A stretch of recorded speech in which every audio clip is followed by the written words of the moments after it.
BNP সরকার এবং তাদের বড় বড় যত নেতা আছে তারা কিন্তু বিশ্ব রাজনীতি বলতে কিছু বুঝে না। এখন কেন বুঝে না, আবার কাদের কাছ থেকে বুঝতে হবে সেগুলো একে একে বলতেছি। প্রথমে বলি হচ্ছে কাদের কাছ থেকে বিএনপি সরকারের বিশ্ব রাজনীতি শিখতে হবে, বুঝতে হবে, জানতে হবে। সেই লোকগুলো হচ্ছেন বাংলাদেশের যতগুলো দল আছে সবগুলো দলের কর্মী যারা আছেন, সাধারণ কর্মী, তাদের কাছ থেকে। কেন? দেখেন, আওয়ামী লীগ সরকার যখন পলায় নাই তার আগে কিন্তু দেশের বেশিরভাগই কর্মীরা ছিল হচ্ছে আপনার আওয়ামী লীগ। যখন আওয়ামী লীগ পালায় গিয়েছে বেশিরভাগ কর্মী হচ্ছে বিএনপি। এখন কিছু কিছু কর্মী আওয়ামী লীগ থেকে বিএনপিতে যোগ দিছে হচ্ছে পিঠ বাঁচানোর জন্য, এতদিন আওয়ামী লীগ করছে, এখন সেই আওয়ামী লীগ করার ফলে যে মাইরটা খাবে সেই মাইরের হাত থেকে বাঁচার জন্য বিএনপিতে যোগ দিচ্ছে। আবার কিছু কিছু কর্মী যোগ দিছে হচ্ছে বিএনপিতে চাঁদাবাজি করার জন্য, ধান্দাবাজি করার জন্য, লুটপাট করার জন্য, দখলদারিত্ব করার জন্য। মানে এক একজন এক এক মতলবে যোগ দিছে। এখন এদের কাছ থেকে কি বিশ্ব রাজনীতি কিভাবে শেখা যায়? বর্তমানে ইরান আমেরিকা যে যুদ্ধ লাগছে, এর জন্য বাংলাদেশে তেলের জাহাজ আইতেছে না, পাড়ি দিয়ে হরমুজ প্রণালীর কাছে আসছে, তখন ইরানের আইআরজিসি বাহিনী সেই বাংলাদেশি জাহাজকে অনুমতি দেয় নাই। বাংলাদেশের একটা তেলের জাহাজ 40 দিন যুদ্ধের কারণে আটকা থাকার পরে যখন যুদ্ধবিরতি চলতেছে তখন 40 ঘন্টার পথ, এখন কেন অনুমতি দেয় নাই? সেটা হচ্ছে বাংলাদেশ আমেরিকাকে সাপোর্ট করে।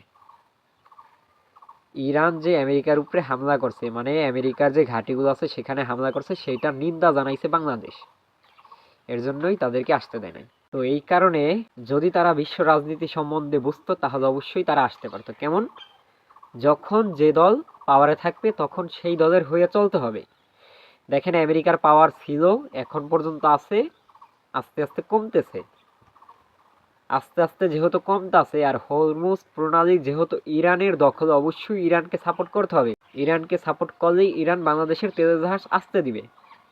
এই বিষয়টা বুঝতে হবে। এর জন্যই বিএনপি সরকার বিশ্ব রাজনীতি বুঝে না, বাংলাদেশের সাধারণ কর্মীদের কাছ থেকে বুঝতে হবে, শিখতে হবে কিভাবে রাজনীতি করতে হয়। যখন যে দল থাকে তখন সেই দলের।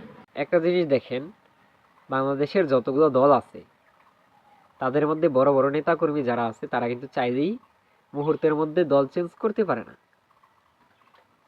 কি কারণে? কারণ হচ্ছে তারা পরিচিত মুখ, তাদেরকে সবাই চিনে।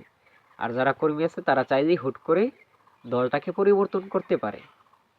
তো আমাদের বাংলাদেশ ওই ক্ষেত্রে ছোট্ট একটা দেশ, সে চাইলেই ইরানকে সাপোর্ট করতে পারে, ইরানে যে আমেরিকা হামলা করছে সেইটার নিন্দা জানাইতে পারে, সেটা না জানাইয়া ইরান আমেরিকায় হামলা করছে সেইটার নিন্দা জানাইতে গেছে, এখন বাস খাইছে।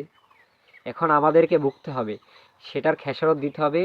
যার কারণে বাংলাদেশের সব জায়গায় তেলের সংকট, শুধুমাত্র সংসদ ভবন ছাড়া।